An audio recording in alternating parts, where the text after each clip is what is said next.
नमस्कार दोस्तों, study with Rakesh Dutt में आपका स्वागत है। हम लोग पिछले वीडियो में 1813 ईस्वी के चार्टर्ड एक्ट तक पढ़ चुके थे। आज हम लोग 1833 ईस्वी के चार्टर्ड एक्ट से शुरू कर देंगे।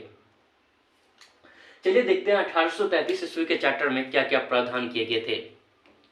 इसमें पहला प्रावधान किया गया था कि ब्रिटिश ईस्ट इंडिया कंपनी जो था उसके व्यापार करने के कार्यकाल को अगले 20 वर्ष के लिए बढ़ा दिया गया।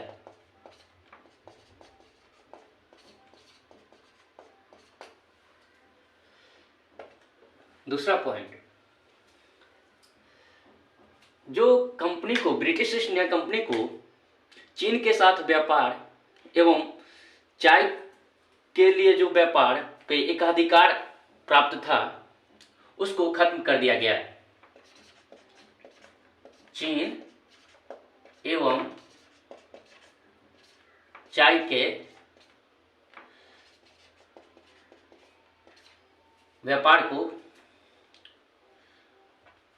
व्यापार जो एकाधिकार था समाप्त कर दिया गया। तीसरा पॉइंट, इसमें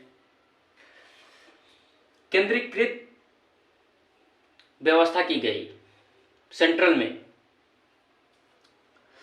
जिसमें बंगाल का जो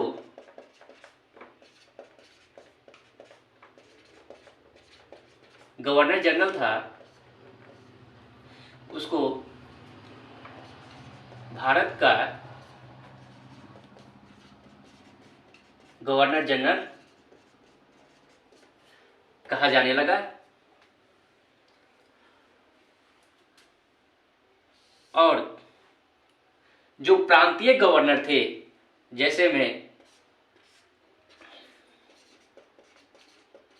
बंबई गवर्नर, मद्रास गवर्नर, इन सभी प्रांतीय गवर्नर के जो विधि बनाने की शक्ति थी उसको खत्म कर दिया गया और भारत के गवर्नर जनरल के परिषद में एक विधि विशेषज्ञ को ऐड किया गया। फिर मेंबर 4 हो गया, पहले 3 था, एक विधि विशेषज्ञ को जोड़ा गया तो 4 हो गया। वो पहला विधि विशेषज्ञ लॉर्ड मैकाले था। फिर हम देखेंगे कि 1834 ईस्वी में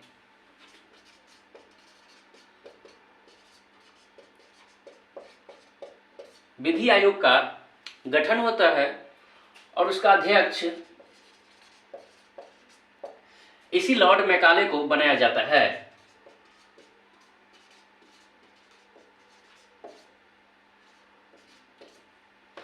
क्वेश्चन आता है कि 1834 ईस्वी में जो विधि आयोग का गठन हुआ था उसका अध्यक्ष कौन था? Lord Macaulay. यहीं पे एक चीज और नोट कर लीजिएगा, स्वतंत्र भारत में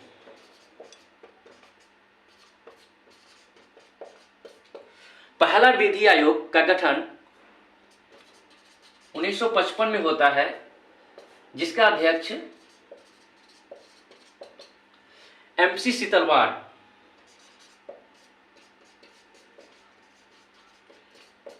सीतलवाड़ को बनाया जाता है।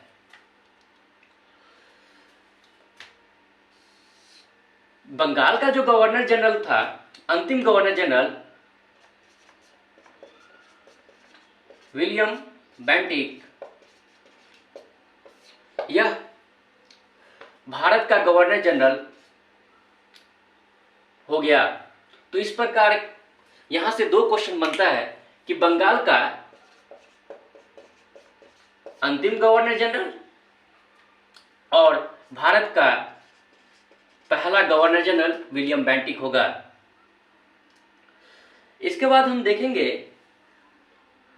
कि जो भारत में दास व्यवस्था का जो प्रचलन था उसे गैर कानूनी घोषित कर दिया गया और 1843 ईस्वी में दास प्रथा को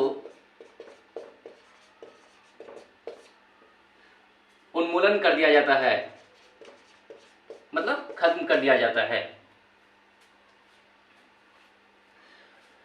ये सब 1833 के चार्टर्ड एक्ट में था। उसके बाद 1853 ईस्वी का चार्टर्ड एक्ट देखते हैं।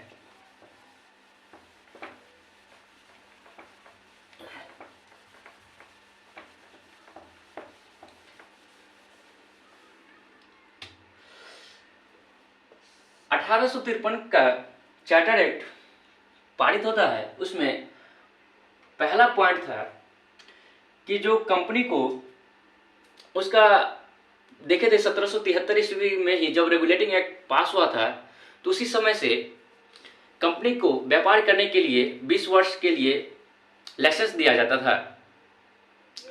उसको अब 1853 ईस्वी में आके इसका कोई भी समय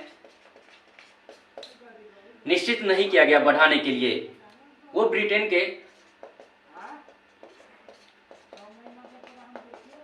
सांसद पर छोड़ दिया गया। उसके बाद कोर्ट ऑफ जो डायरेक्टर्स थे, जिसमें 24 सदस्य था, उसमें 6 सदस्य को घटा करके 18 सदस्य कर दिया गया। तीसरा पॉइंट, जो केंद्रीकृत व्यवस्था के लिए विधि बनाने के लिए भारत का जो गवर्नर जनरल था, उसके बोर्ड ऑफ जो कंट्रोल थे, उसमें 12 सदस्य को कर दिया गया और उसमें 6 सदस्य प्रांतीय क्षेत्र से नॉमिनेट किया गया।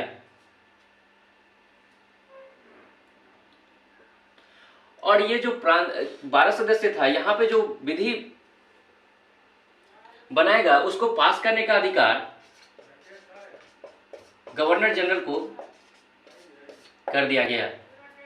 तो इस प्रकार